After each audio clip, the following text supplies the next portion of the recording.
আসসালামু আলাইকুম রহমতুল্লাহ। সম্মানিত ফেসবুক বন্ধুরা, আপনারা দেখছেন আমাদের স্টুডিওতে উপস্থিত হয়েছেন আমাদের এই এলাকার সংগ্রামী কবি, মারমিক কবি, জাতির বিবেক, জাতির দুঃসময়ের গান্ডারি, কবিদের মধ্যে অন্যতম কবি কবি আব্দুল কুদ্দুস।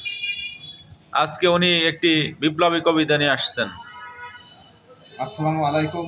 উপস্থিত আমার ফেসবুকের দর্শক শ্রোতা মণ্ডলী, আমি একটি স্বদেশপ্রেমিক ব্যক্তির নিয়ে একটি বিপ্লবী কবিতা উপস্থাপন করছি। স্বদেশপ্রেমিক হাদি আজ নেই কো মোদের মাঝে, দেশ বিদেশের সবার মুখে তার কথাটি বাজে। স্বদেশপ্রেমিক হাদি আজ নেই কো মোদের মাঝে, দেশ বিদেশের সবার মুখে তার কথাটি বাজে।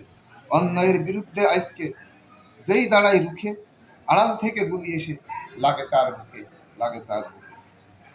নিরাপত্তাহীনতায় ভুগছে মানুষ, শান্তিহারা বাংলায় যখন তখন মরছে মানুষ, প্রশাসন ঘুমায়, প্রশাসন ঘুমায়। কোরআনের রাজ নেই বলে আজ খুনের দরিয়া বয়, সৃষ্টির সেরা মানব জাতির এই কি পরিচয়, এই কি পরিচয়।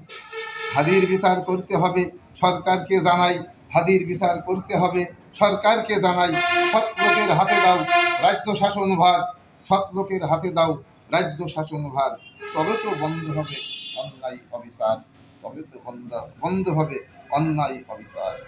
আলহামদুলিল্লাহ।